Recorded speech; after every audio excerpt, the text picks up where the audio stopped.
The words still echoed in my head like a bullet straight to the chest. We all agreed. You're not welcome at the wedding. That's what my mother, Helena, said, with a coldness I never thought she was capable of. There I was, standing, in the middle of the living room of the house I grew up in, same house in East São Paulo, same cracked tile floor, clutching the envelope with the wedding invitation I had helped pay for, feeling the ground vanish beneath my feet. It was a warm March afternoon in 2024, and my sister Carla's wedding was set for June. For 2 whole years, on the 15th of every month, I had wired 500 Rs into her wedding fund. Like clockwork. That wasn't small change for someone. Like me, a nurse working double shifts, mornings at the public hospital and nights at a private clinic in Moema. Still, I made it work. Paid my rent on a tiny apartment in Liberdade, kept my fridge semi-stocked, and saved what little I could for her dream day. 500 Rs a month. 24 months. That's 12,000. Plus the 8,000 I gave her as an engagement gift. 20,000 Rs in total. Money I could have used for a down payment on my own place. Or finally taken that, ICU specialization. Or just lived a little easier. But Carla was my baby sister. My little princess, as I always called her. Seeing her smile was worth it. Or, I thought it was. What do you mean I'm not welcome? I asked, turning to Carla. She was sitting on that same floral couch our mom had bought in 12 installments from Casas Bahia, avoiding my eyes like I was some stranger. She fiddled nervously with her diamond ring, a 2-carat solitaire I knew had cost more than 6 months of my salary. Lisa, you know how it is. The venue at the Palacio Tangará has limited space, and the budget's really tight, and Ricardo's family has so many commitments. She muttered, still not looking at me. Her voice trailed off like even she didn't believe what she was saying. Tight budget? It came out like a scream choked in my throat. I felt my blood pressure spike, that familiar heat crawling up my neck, just like during the worst ER shifts. Carla, I put 20,000 Rs into this wedding. 20,000 I earned working 60 hours a week, eating instant noodles for dinner, wearing the same torn sneakers for 2 years. And you're telling me the budget's tight? Mom stood up from the armchair where she'd been watching her. Evening soap. With one sharp movement, she muted the TV and stood between us. The silence in the room cracked by the sound of the remote. At 58, she still carried herself like the iron-willed woman who raised 3 daughters alone. After Dad died, she worked as a seamstress until her fingers bled just to keep the lights on. Lisa, don't make a scene. We've already decided, as a family. Carla doesn't want any drama on the most important day of her life, she said, arms crossed, over the same floral apron she wore while cooking. Her voice had that final tone, the one that shut doors, ended arguments, and told you not to try. Drama? I'm her sister. I'm the one who made this wedding possible.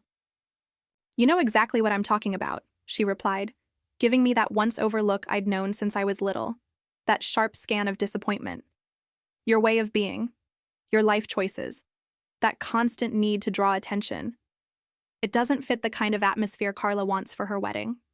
The words hit me like a punch to the gut, and that's when it finally clicked, with a kind of painful clarity. This had nothing to do with limited seating, tight budgets, or any of the other lame excuses they were trying to sell me. This was about me, about who I was, about the choices I'd made in life, choices that apparently embarrassed my own family. I was the middle child, the one who had to fight for everything since day one. While my older sister Patricia married a Petrobras engineer at 22 and now lives in a cozy 2-story in Alphaville with 2 little kids, and Carla, the baby, focused on her architecture degree at Mackenzie until she met Ricardo, a trust fund lawyer from a well-connected family in Higienópolis. I was always the different one, the one who started working at 16, selling homemade fudge in school to help with groceries, the one who chose nursing, not something prestigious like law or medicine, the one who, instead of waiting for some man to give her a home, bought her own apartment at 25 with money she earned. Every cent of it. Mom, I can't believe you're doing this to me, I said, my eyes burning with tears I refused to let fall. I wasn't going to give them the satisfaction of watching me break. After everything I've done for this family, All those Sundays I showed up here with groceries, every time I covered the late utility bills, all the doctor's appointments. I paid for... No one asked for your help, Carla finally snapped, lifting her eyes to meet mine for the first time that cursed afternoon. Her green eyes, just like mine, were cold. No sign of the little sister who used to call me crying after every breakup. You always had to insert yourself into everything. Always needed to be the family hero. Now I have a chance at a perfect wedding in a beautiful venue surrounded by real people from São Paulo's social scene, and you think just because you wired some money you get to ruin it? That word, ruin, sliced straight through my heart. I had worked myself to the bone for 2 years just to help fund her dream. I had turned down trips, bought secondhand clothes, skipped dinners out, all so she could walk down the aisle. In style. And now I was the one who might ruin it? Real people? I repeated, stunned, my voice shaking with restrained rage. And I'm not real to you. I paid for your entire engagement party buffet at Tulipas. I bought you that bridesmaid dress for Paula's wedding when your credit card was maxed out. I loaned you $2,000 last year when your car broke down. Enough. My mother Helena cut in, slamming her fist down on the coffee table, hard enough to rattle the afternoon coffee cups. Her voice echoed through the room like a gavel. We've made our decision, Lisa. You're not coming to the wedding, and that's final. There will be no more discussion about this under this roof. The silence that followed was deafening. I could hear the ticking of the wall clock, a dog barking in the street, the distant hum of construction drilling at the building on the corner. I looked at the 2 women in front of me, searching for a glimpse of the family I thought I still had. My mother, Helena. The same woman I call every day at 7 a.m. before I start my shift. And Carla. The sister I would have done anything for. The sister I already had done everything for. All right, I said at last. My voice came out calm, eerily calm, and I could see it unsettled them. If that's how you feel about me, then I'll respect your decision. I grabbed my black faux leather purse from the couch and headed for the door, walking firmly across the cold ceramic tiles. The same ones I helped pay for during the house renovation 3 years ago. Just before my hand touched the doorknob, I turned around one last time to face them. Just one question, Carla, and I want an honest answer. I paused, my voice steady. The money I contributed to your wedding over the last 2 years, do you still expect me to keep sending it? She froze. Just for a second. But in that second, I saw everything I needed to see. The ambition, the greed, the complete lack of care for me as a human being. She wanted my money, not my presence. My financial support, not my company. She wanted me to be useful, not seen. The money it's yours, she finally said, stammering like a kid caught red-handed. If you want it back, you just have to say so. No. I cut her off, slowly shaking my head. This isn't about asking for my money back, Carla. It's about finally understanding where I stand in this family. And from the looks of it, I don't have a place here at all. I walked out of the house I'd grown up in feeling like a total stranger. Once inside my 2018 Corolla, the one I'd bought used and paid off last year, I finally let the tears fall. 28 years of life. And for the first time, I felt truly alone in this world. But as I drove back to my apartment in Liberdade, a strange feeling started to rise in my chest. It wasn't just pain, or resentment, or even anger, the emotions I thought I should be feeling. It was something deeper, something I had never felt before, an absolute crystal clear understanding of who really mattered in my life, and more importantly, of my own worth. And clearly, in my own family's eyes, I wasn't on that list. That same night, after crying in the shower until the water turned cold, I picked up the phone and called my bank. I requested an immediate cancellation of the automatic monthly transfer to Carla's wedding fund. The operator asked, "Are you sure? These payments have been scheduled for 2 years." "Absolutely sure," I said. 20,000 reais. It was a lot of money for me, but suddenly it wasn't about the money anymore. It was about dignity. It was about self-respect. It was about finally stopping the cycle of begging for crumbs of love from people who never really wanted me, to begin with. What I didn't know then was that this simple act, canceling a bank transfer, would trigger a chain of events that would uncover far darker truths about my family than I could have imagined, even in my worst nightmares. So, are you feeling the tension yet? Because trust me, this story is just getting started. Subscribe now, hit that bell icon, because what's coming next is going to blow your mind. Don't miss the next chapter. Subscribe today. 3 days passed since that devastating conversation at my mom Helena's house. 3 long, silent days. Not a single call. Not even a good morning in the family WhatsApp group. It was like I'd just vanished. I was in the middle of a night shift in the ICU at Hospital das Clínicas, helping Dr. Martins intubate a 50-year-old man who had come in with a heart attack. That's when my phone buzzed in my uniform pocket. It was a message from Carla. "Lisa, I need to talk to you. It's urgent. Please, it's serious." My heart started racing. Had she finally come to her senses? Had she realized how absurd this whole situation was? Had it finally hit her that this is not how you treat family? I replied that I could only talk after my shift, at 7 a.m., once I was off duty.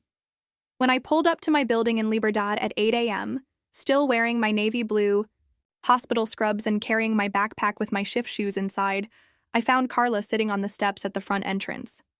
She looked nothing like the glowing bride-to-be I had seen over the past few months. Her eyes were swollen and bloodshot from crying, her hair a mess, and she wore a wrinkled shirt that looked like she'd slept in it. "Carla? Oh my God, what happened to you?" I asked, rushing to unlock the front door, genuinely concerned at how wrecked she looked. She followed me into the elevator without saying a word, just sobbing quietly. When we got to my apartment, she collapsed onto my small beige couch and broke down in full-blown sobs, the kind of crying that shakes your whole body and leaves you gasping for air. "Carla, you're scaring me. Please, tell me what's going on," I said, sitting beside her and handing her a glass of water, trying to channel the calm I use with panicked families in the ICU. "Lisa, I messed up," she managed to say between sobs. "I messed up everything. The wedding, the money, everything." My blood ran cold. "What do you mean you messed everything up? What are you talking about?" Through her tears and shaky words, she told me something that left me completely stunned. Over the past 6 months, while I was diligently transferring 500 reais every 15th of the month into the wedding account, Ricardo, her fiancé, had been quietly draining that money to pay off online gambling debts. The account, which should have held nearly 40,000 reais by now, 20,000 from me, 15,000 from his family, and another 5 from uncles and godparents, was completely empty. "Carla, how did you not know any of this?" I asked, struggling to believe what I was hearing. "Didn't you guys ever check the account balance?" "He told me he was investing the money," she explained, blowing her nose into a tissue I handed her. "He said his dad's bank had this special investment option, that it would earn way more than a regular savings account, that it'd be a surprise when the wedding got closer." "And you just believed him, without checking anything?" "Carla, seriously? I trusted him, Lisa. He's a lawyer. His family has money. I never imagined—" She burst into another wave of sobs. "And now I found out he owes over 100,000 reais to gambling sites. The wedding's in 3 months. We already sent out 200 invitations. We booked the venue, the caterer, the photographer, the band. And what exactly do I have to do with all of this?" I asked, though I already knew exactly where this was going. Carla looked at me, her green eyes filled with tears and a desperate kind of hope. "Lisa, you have to help me. I need you to lend me the money so I don't have to cancel the wedding. I know you have an emergency fund. You've always been the responsible one, the one who knows how to save." I stood up from the couch so fast she actually flinched and stopped crying for a second. "Carla, are you serious right now?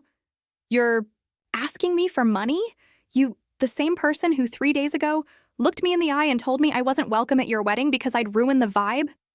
Lisa, please, don't be like this. I know we were wrong. I know we hurt you, but you're my sister. You've always been the one who held this family together. Oh, now I'm your sister again? What a convenient change of perspective, huh? The anger was rising in me like a pressure cooker ready to blow. When you need money, I'm the responsible, reliable sister. But when you want a fancy wedding to impress your rich future mother-in-law, I'm ashamed to be hidden.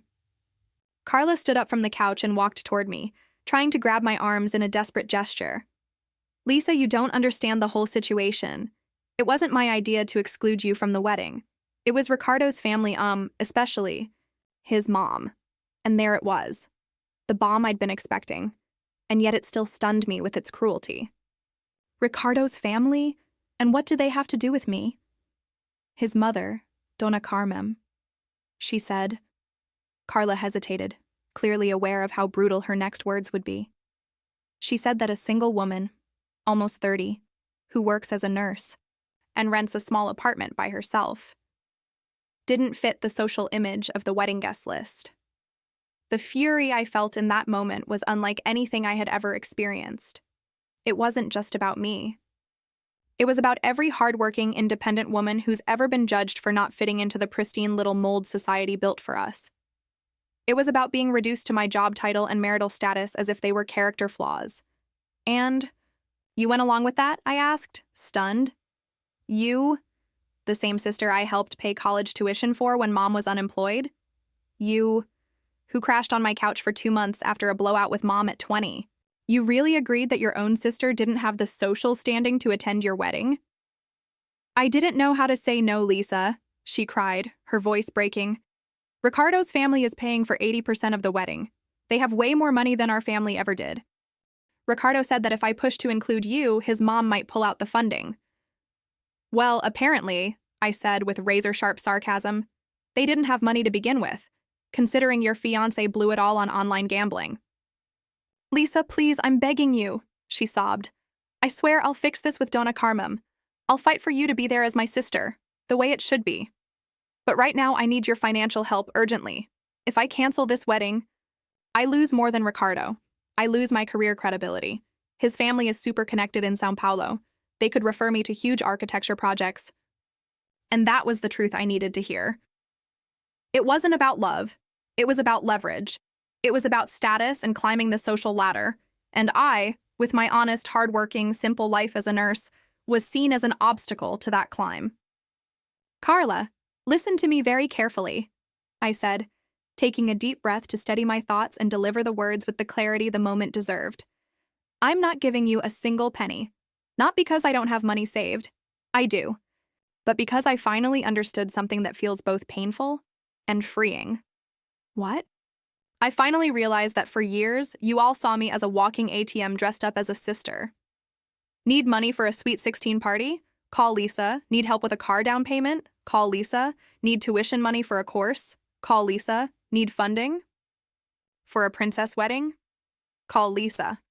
But when it's time to celebrate accomplishments, to share joy, to be included like real family, suddenly I become a social embarrassment to be hidden away. Lisa, that's not fair. It's not like that. Yes, Carla, that's exactly how it works. And do you know what the saddest, most painful part of this whole story is? I let you all treat me like this for years, in the most degrading ways, because I thought that was what family love looked like. I believed that giving financial help was my way of showing affection, of earning my place in the family. But the truth is, I was buying a seat in a family that never truly wanted me as a person. The silence inside my small apartment was deafening. Carla looked at me as if I were a completely different person, a stranger. And she was right. Something fundamental had shifted inside me during those 3 long days of reflection. Lisa, you're being so cruel, right when I need you the most. I'm not being cruel, Carla, I said calmly. For the first time in my adult life, I'm being honest. And the painful truth is that you made a choice. All of you did. You chose to cut me out of the family just to please people who don't even know me. Now you get to deal with the consequences of that choice. Without me. Carla tried again to convince me. She even cried on my shoulder, like she used to do when we were kids. But I didn't move, not an inch. For The first time in my life, I was setting healthy boundaries. For the first time, I was saying no and not feeling guilty about it. After she left, defeated and still crying, I sat on my tiny balcony overlooking the busy street below and made myself a cup of coffee from the beans I always bought at the local market. And for the first time, I thought about my life with a kind of clarity I'd never had before. 28 years, working since I was a teen, studying at night, building a solid career with nothing but grit and sacrifice. I was respected at the hospital, loved by my patients, recognized by the doctors as one of the best nurses on staff. I had a fully paid-off apartment, a car in my name, a savings account I built, cent by cent, with discipline and effort. So why the hell did I still feel small and worthless inside my own family? That afternoon, I made a decision that would change the course of my life. I called my bank manager and requested a full transfer of the $20,000 raise I had deposited into Carla's wedding account over the past 2 years. If she wanted to cut me out of the party, there was no reason I should be the one paying for it. "Are you sure?" the manager asked. "That's 20,000 raise." "I'm absolutely sure. I want all of it back today." What I didn't know at that moment was that this simple bank transfer would trigger a chain of events that would uncover shocking family secrets. Secrets that had been buried for nearly 30 years, waiting for the right moment to erupt and change everything I thought I knew about my own identity. And that moment had just arrived. The call came on a rainy Thursday in April, exactly 2 weeks after that devastating conversation with Carla in my apartment. It was Patricia, my older sister, the one I barely spoke to, maybe 3 or 4 times a year, usually quick birthday or holiday check-ins. But her voice, it was different, shaky, urgent. I had never heard her sound like that before. "Lisa, you need to come to my house in Alphaville right now. It's urgent," she said. "No hello, no small talk." "Patricia, what's going on?" "You scared me. Did someone die?" "No. No one died. But, Lisa, I can't say this over the phone. Please just come. It's about Carla's wedding. It's about our family. It's about Mom. There are things you really need to know." The desperation in her voice shook me to the core. Patricia had always been the most composed and level-headed of the 3 of us. The one who married young, built a neat, predictable life, and never let emotions run wild. I'd never heard her like this, anxious, panicked, on the verge. I grabbed my keys, jumped in my Corolla, and braved the brutal Tietê traffic all the way to Alphaville, my heart racing, with 1,000 terrible scenarios flashing through my mind. When I got to her house, a well-kept 3-bedroom townhouse, she and her engineer husband bought with a federal loan, I found her out back on the patio, smoking a cigarette with trembling hands. That shocked me even more. Patricia had quit smoking over a decade ago, back when she got pregnant with her first child. Seeing her with a cigarette again, it meant something serious was going on. "Patricia, you're scaring me." "What's going on?" I asked, sitting in the white plastic chair next to her. She stubbed the cigarette out in a makeshift ashtray, a crumpled soda can, then turned to me, eyes puffy and red from crying. "Lisa, sit down and brace yourself, because what I'm about to tell you is going to change everything you thought you knew about our family." My stomach twisted into knots. "Patricia, can you please stop with the suspense and just tell me? Do you remember when we were kids, how Dad used to say you were different from me and Carla?" she asked, lighting another cigarette, her fingers still trembling. How could I forget? Our father, Juon, who died of a heart attack when I was 15, used to say it all the time. He'd comment that I had a different temperament, that I was more strong-willed and stubborn than my sisters. I always took it as a compliment, like he was recognizing something powerful in me. Of course I remember. He said it constantly. So what? Patricia took a deep breath, like she was about to dive into deep, freezing water. It wasn't a compliment, Lisa. It was because you really are different. You're not Dad's biological daughter. The world literally stopped. Everything went still. I could hear my own heartbeat pounding in the silence that followed. The highway noise outside disappeared. The neighbor's dog stopped barking. Even the birds went quiet. "What did you just say?" I asked, my voice barely a whisper. Mom, Helena had an affair, Lisa. When you were conceived, she was in a relationship with another man. You're not our full sister. Not biologically. It felt like someone had punched me in the gut, hard. Like the kind of hit that knocks the air completely out of your lungs. No, that can't be true. Why would you say something like this? What kind of sick joke is this, Patricia? I'm not making this up, she snapped. Then quickly lowered her voice, glancing toward the house to make sure her kids didn't overhear. I found out by accident last week. Mom asked me to organize her paperwork for tax season, and while I was digging through her files, I found a box, hidden away in the back of her closet. Inside were letters. Letters? I asked, still in shock. From him.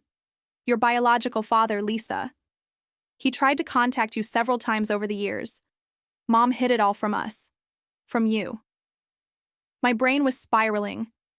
None of this made rational sense, but at the same time, it explained so much. So many things I'd felt growing up but could never quite name. Who is he? What's his name? Eduardo Mendez, she said softly. He's a doctor, Lisa, a heart surgeon. She hesitated, like she needed to summon courage to say what came next. And Lisa? He's very successful, owns private clinics, performs surgeries at Hospital Syrio-Libanese, has investments, and from what I read in the letters, he never knew you existed. What do you mean he never knew? If they had an affair? Mom never told him about the pregnancy, Patricia said. When she found out she was expecting you, she cut off the relationship abruptly and went back to Dad, to João. She told him you were his daughter, and he believed her because you were born just 11 months after they got married. She paused to light another cigarette, her hands still shaking.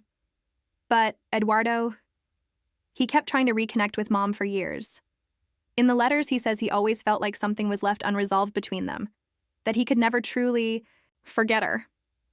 I stood up from the plastic chair, my body needing to move, to do something, anything to process the bombshell she had just dropped. Patricia, why are you telling me this now? Why didn't you just keep it to yourself? Because of what happened with Carla's wedding, she said, as tears began streaming down her face.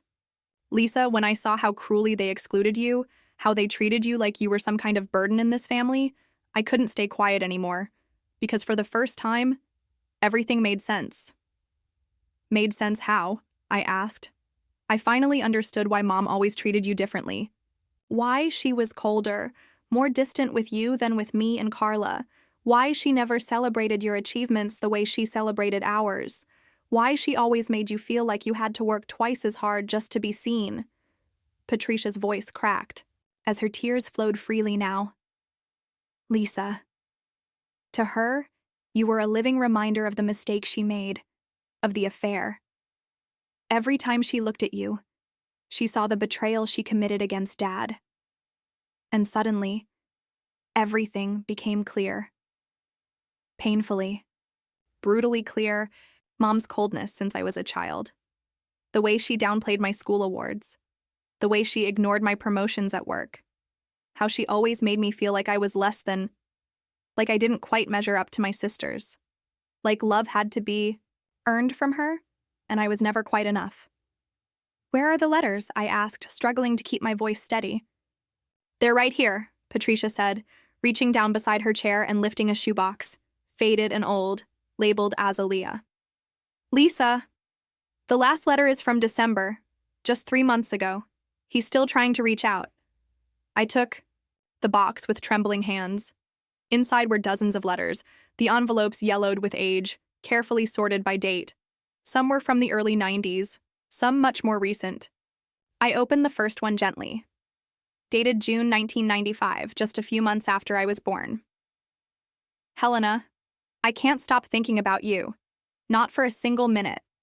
I know we agreed to go our separate ways because of the situation, but I need to see you again. I need to know if what I felt was real, if you felt it too. Then I opened another, from 2010, the year I graduated high school. Helena, I heard through mutual acquaintances that you had a third daughter in 1995. I can't stop wondering if she might be mine. Please, let me talk to you. If she is, my biological daughter, I have the right to know her, and she has the right to know who her real father is. And then, the most recent one, December 2023. Just 3 months ago. Helena, it's been nearly 30 years since we parted ways. I'm no longer the young man you once knew, and I imagine you've changed too. But I have a daughter I've never met. And that reality eats away at me every single day. She must be an incredible woman now, if she inherited anything from you. Please, just send me a photo. Let me know she's okay. Let me know she's happy. I let the letters fall to the floor of the patio, and I broke down. Completely. I wasn't just crying from sadness. I was crying from rage, from betrayal, from a lifetime of coldness, rejection, and emotional neglect that now, suddenly, made perfect sense. Lisa, Patricia whispered, trying to comfort me. Patricia, you knew. You all knew I was different because I literally am different. Genetically. And yet you let me grow up my entire life feeling like there was something fundamentally wrong with me. Lisa, I swear to God, I only just found out. When I found those letters. If I had known before... Does Carla know? I don't think so. At least she's never said anything to me. But Lisa... Patricia hesitated again. There's one more thing you need to know. I looked at her, emotionally drained, unsure if I could handle one more bombshell. Dr. Eduardo Mendez. He's not just any doctor. He's the head of cardiology at Hospital Syrio-Libanese, one of the most respected hospitals in São Paulo, and Lisa. He's looking for a new head nurse to manage a state-of-the-art surgical center set to open early next year. The world spun again. My biological father worked in the exact same field I had chosen purely out of passion, with no idea there was any genetic link. How do you know that? After I found the letters, I spent the whole week researching him. Online, on LinkedIn, everywhere. Lisa, he's just like you. Hardworking, independent, focused, respected. You didn't get those traits from our family. You got them from him. That afternoon, I returned to my apartment in Liberdade with the shoebox of letters in my hands and a clear decision in my heart. It was time to stop apologizing for existing. It was time to find out who I really was, where I came from, and uncover the part of my story that had been kept from me for nearly 3 decades. Maybe it was finally time to meet the man who gave me half of my DNA, and who, for 28 years, had been wondering if I existed, and how I was doing. That night, I read every letter 3 more times. I memorized every word, every emotion. Eduardo Mendez wasn't just a name on a forged birth certificate. He was a man who had loved my mother, who had grieved their separation, who had spent nearly 30 years asking himself if the daughter he once dreamed of had ever been born. It was time to answer that question. It took me an entire week to build up the courage to make that call. A week of obsessively rereading the letters, of Googling Dr. Eduardo Mendez over and over again, trying to picture what it would be like to finally meet my biological father after 28 years of lies, Dr. Eduardo Mendez.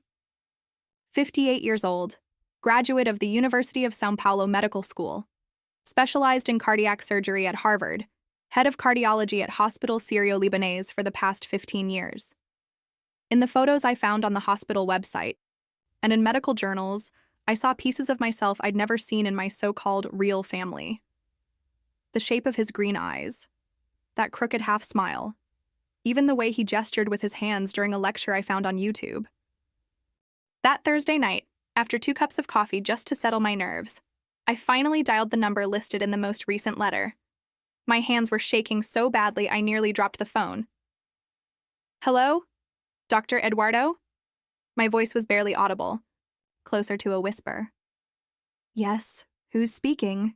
His voice was deep, polite, just like I'd imagined it. Doctor, my name is Lisa dos Santos. I'm the daughter of Helena dos Santos. The silence on the other end felt endless. I could hear his breathing. I could feel the shock radiating through the line. Lisa, you're. Oh my God. You're Helena's daughter? His voice cracked with emotion. Yes. And based on what I found recently in some letters, I believe I'm your daughter too. I heard a deep emotional breath, followed by what was clearly a choked back. Sabir, oh my God, Lisa, where are you right now? Can we meet in person, please? We set a time for Saturday morning at 10 a.m. at Cafe Girondino in Villa Maddalena, a neutral location he suggested. I arrived 20 minutes early, more nervous than I'd ever been in my life, wearing my best outfit, a navy blue dress I usually saved for job interviews. When I saw him walk into the cafe exactly at 10, punctual like a true physician, I didn't even need a second to recognize him, even though I'd never seen him in person. It was like looking at a male, older, silver-haired version of myself. Same green eyes, same crooked smile, even the same confident stride. Lisa, he asked, walking toward the corner table where I was seated, his eyes filled with emotion. Dr. Eduardo, I replied, standing up to greet him. He stopped in front of me, and we just stood there, looking at each other for a long, suspended moment, as if we were recognizing each other after a lifetime apart. Then he smiled. That smile, the one I'd seen in the mirror my whole life, and it was like the sun had broken through after years of darkness. You're even more beautiful and remarkable than I ever imagined all these years, he said, his voice thick with feeling. And from what I've learned about you since our call, you're also more brilliant and determined than I ever dared to dream. You looked me up? I asked, surprised and genuinely curious. Of course I did, he said, smiling warmly. As soon as we hung up Thursday night, I spent the entire night calling every medical contact I have in São Paulo. He sat across from me, still smiling. Lisa, you have an outstanding professional reputation. Everyone who's worked with you raves about your dedication, your clinical expertise, your natural leadership in the ICU. My face flushed with emotion. No one in my so-called family had ever shown that kind of pride in my professional achievements. Hearing it from him felt like receiving a gift I never knew I needed. We talked for 4 hours straight. He told me all about his intense relationship with my mom, Helena, back in the 90s, how he never truly got over her, how he always had a gut feeling I might be his daughter. I told him about my life, my career, my dreams, and, inevitably, about the humiliating situation with Carla's wedding. They excluded you from your own sister's wedding? He asked, stunned, visibly outraged. Why? Because I didn't fit the image they were trying to present. A single nurse in her late 20s didn't match the luxury vibe they were going for. They wanted to impress the groom's rich family. Eduardo let out a laugh. Not mocking, just pure disbelief at the absurdity of it all. Lisa, do you happen to know the full name of your sister's fiancé?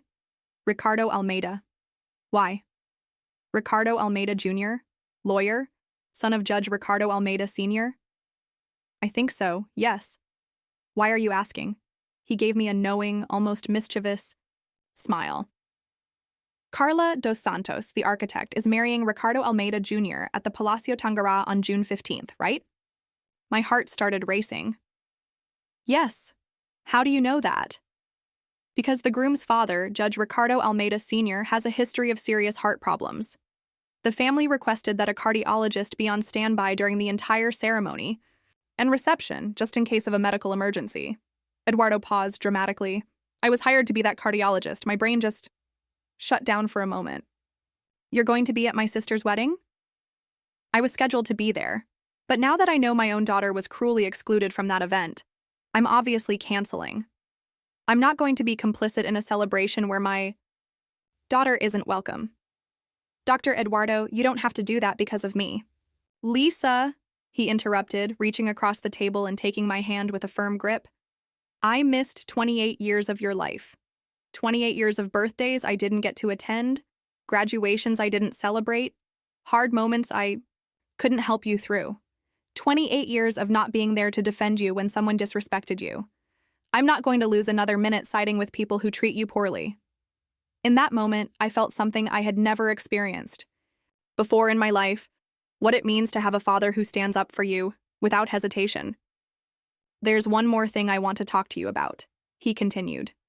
The head nursing position at the new surgical center we're opening at Syrio-Libanese in January. Lisa, I would love for you to consider applying. Dr. Eduardo, I can't accept a job just because I'm your daughter. It's not because you're my daughter, he said, cutting me off firmly.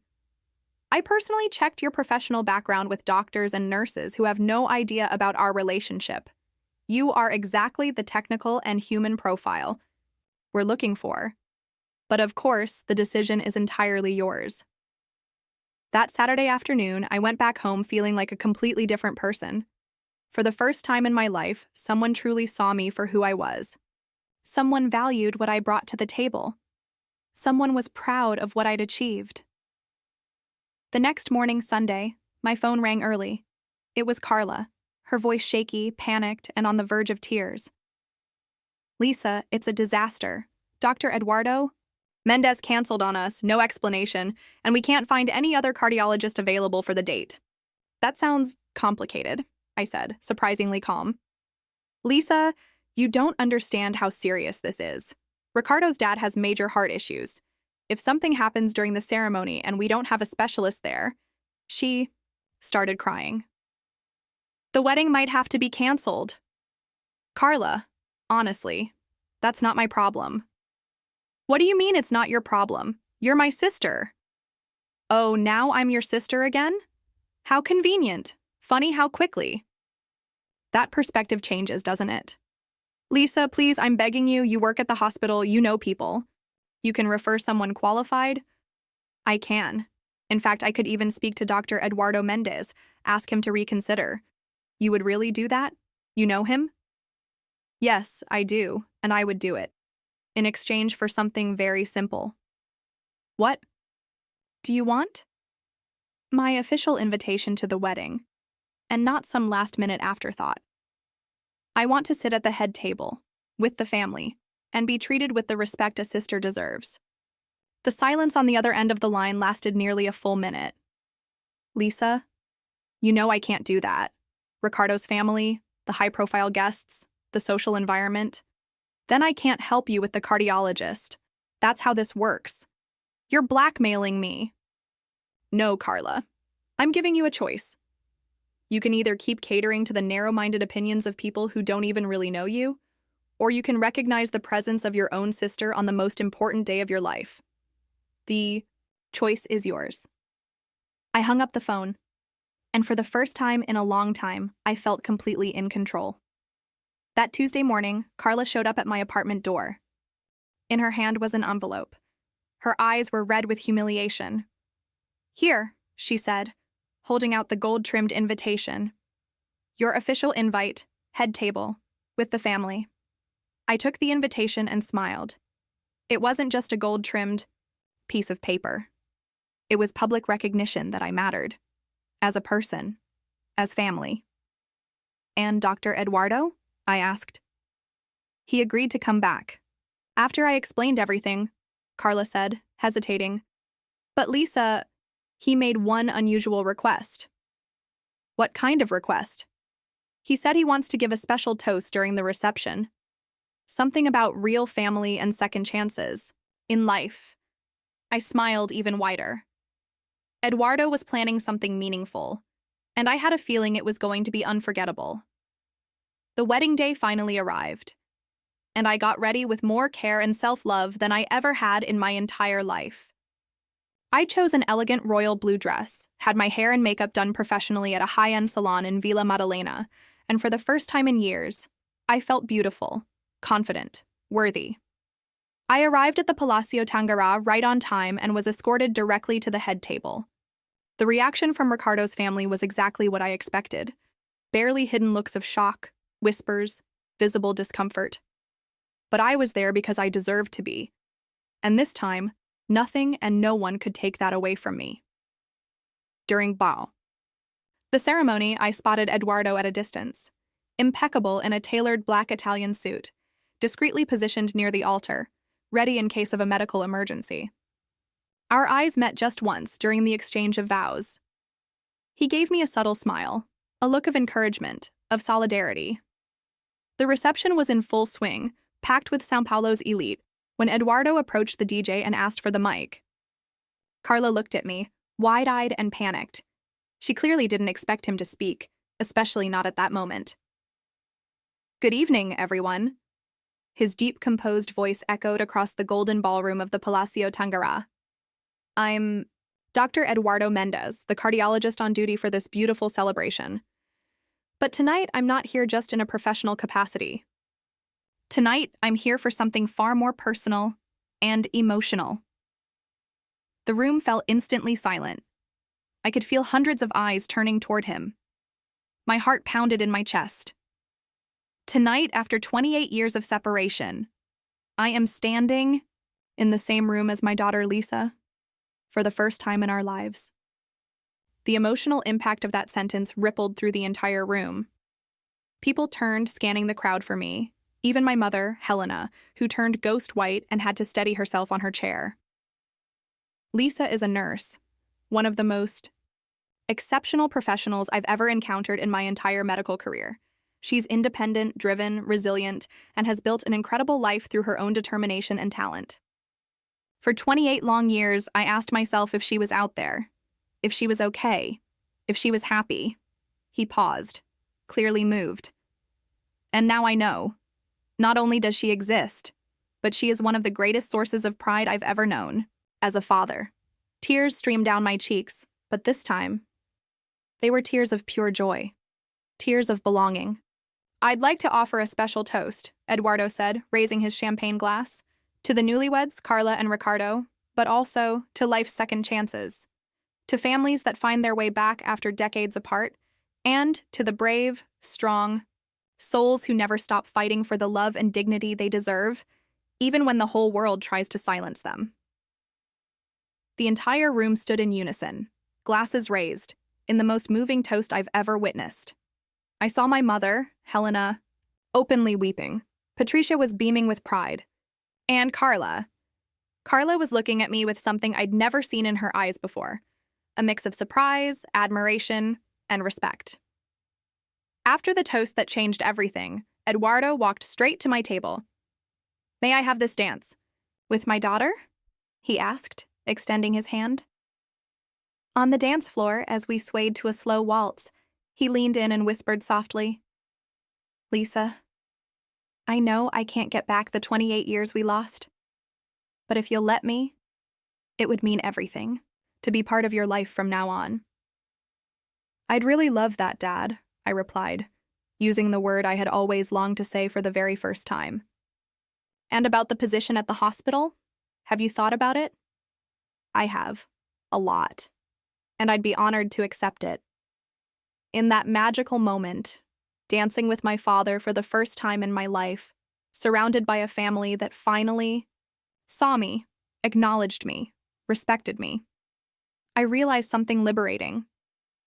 Sometimes we have to lose everything we thought we had to truly discover our worth and find where we actually belong. 3 months later, I officially took on the role of head nurse for the new surgical center at Hospital Syrio-Libanese. Eduardo proudly introduced me to every physician and specialist as my daughter Lisa, one of the best nurses in São Paulo. Carla and Ricardo divorced just 6 months after their fairy tale wedding. His gambling debts kept piling up, and his family eventually cut all financial support. Carla came to me asking for money again, but this time I set clear and healthy boundaries. I helped once, with specific terms and deadlines. My mother, Helena, was never the same after that revealing night. The public exposure of a truth she had hidden for nearly 3 decades changed her. She offered formal apologies and tried to reconnect, but some emotional wounds run too deep to heal overnight.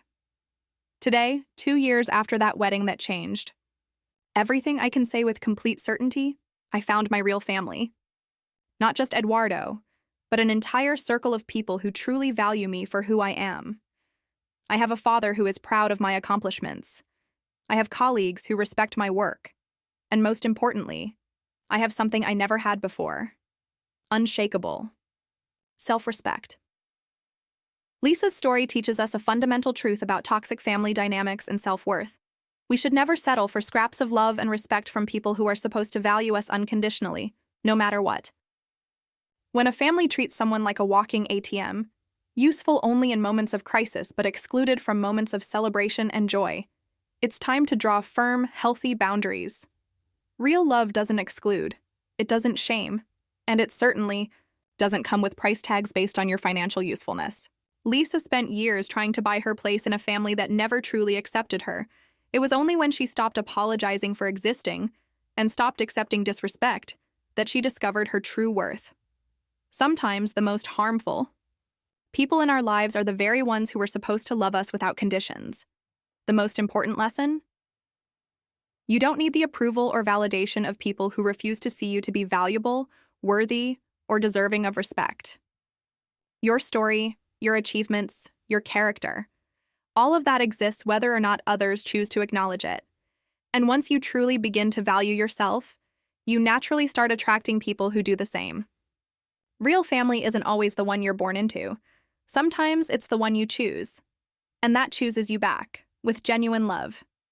If this story truly touched your heart, make sure to give it a like and subscribe to our channel so you never miss any of our powerful stories about healing, redemption, and emotional justice. We have so much more inspiring content coming your way. Turn on the notification bell so you'll be the first to see our next life-changing stories. See you next time.